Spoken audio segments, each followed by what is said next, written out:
Hello and welcome back to the channel. Thanks for joining me again in another of my monologues. I'm going to bang on a bit about AI again. Sorry about that, but I just think it's necessary to put forward a question and to see what you think, really. But before I do that, of course, I want to just thank those people who've been supporting the channel. Your donations have been very, very kind, as you know. Demonetized from YouTube for putting out apparently harmful content. So if you are feeling harmed and aggrieved by this, I do apologize. That is the nature of this. But it's curious they still let it go out, even though they won't allow advertisers to advertise on it. And I don't really want to get involved with having lots of affiliates, especially with things that have no relation to the various subjects. I get loads of emails, as you can imagine, from companies saying, oh, we love your content. We like the imaginative, creative style of your content, they say. I don't think they've actually seen the content. They probably just have a list of people who've got over a certain number of subscribers or views and think, yeah, we can flog our stuff on there. All we've got to do is get him to sort of lift something up and say, oh, this is the best thing. You know what I mean. You've seen other viewers doing it, and we've all quickly scrolled past the advert. And I don't want to get into that. So I very much appreciate those people who do actually support the channel, because I know then that it means something to you. And also, just individually, I want to thank the person who I have no idea who it is, who puts some banknotes through my door. Every now and again, I'll come down in the morning and I'll look down on the doormat, and there is some banknotes that they've shoved through. So whoever you are, thank you very much. That's very kind. Been meaning to do that for a while, but it's very generous of you. Anyway, on to AI. And I constantly have this conversation with a friend of mine over WhatsApp. In the day, I'm working on my book or whatever I'm doing, and I'll have various conversations, as I'm sure many people do. You know, I'll get a message and I'll reply to the message. And sometimes these conversations develop into much longer format conversations, audio messages and things like that. And we've been discussing AI and what it is. Now, as you may well know, I think I've got it here, that recently Mark Plain, who's been on the show, came out with a book, AI and I, What If? And he's dismantling the narrative about the COVID vaccines and what it's all about. And, you know, it's an interesting book, but I noticed that there's a number of people doing that sort of thing at the moment, having conversations with AI and then supposedly turning up information that perhaps they weren't supposed to get, that AI has come clean, as it were. And I find that quite curious, really, because my problem with AI is you don't know its sources. It's going out onto the internet, scraping all the available data.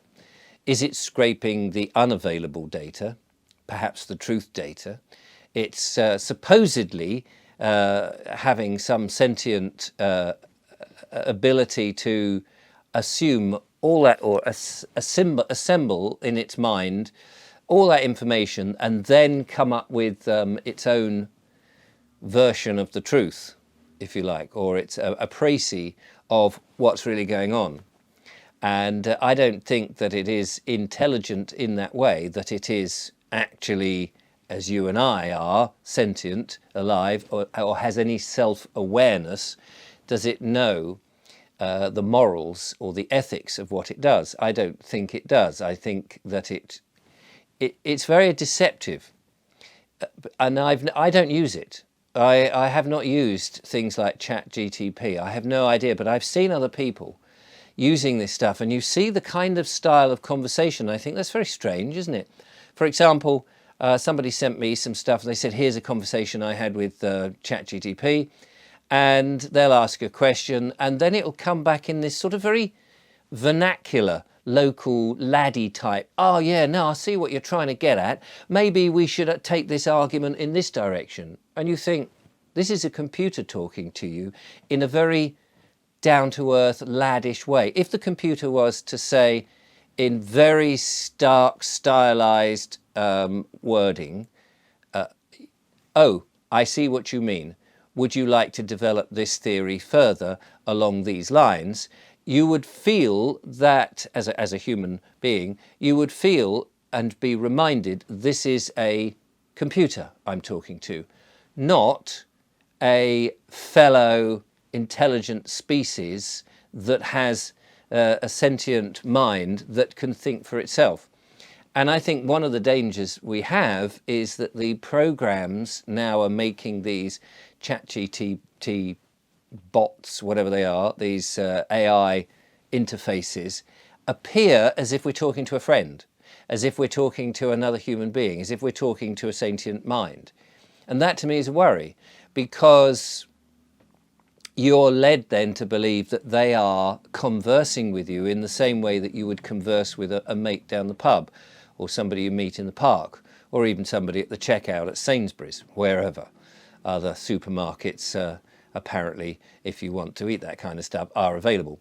And that worries me. The other thing that, that worries me about all of this is you're encouraged to use these ChatGPT type things to ask questions.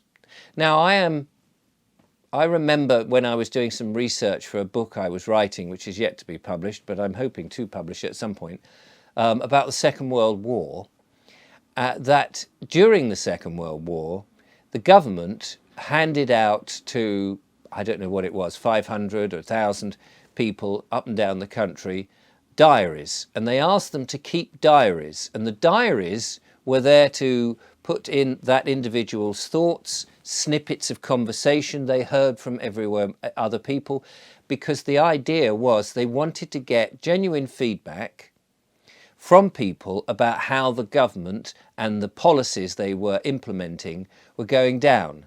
They didn't want people to report directly to the government and sex it up and make it more favourable and say, oh yes, your policies are absolutely perfect. No, they didn't want that. They basically, it was spying on your neighbour. So if you heard something on the bus, you were told to report it down. These, a number of these diaries, I believe, are available to have a look at in either the British Library or the British War Museum somewhere. They are available, and researchers use them to write books after the event. However, that, in my mind, was data collecting, opinion collecting, and I think that AI is doing exactly the same.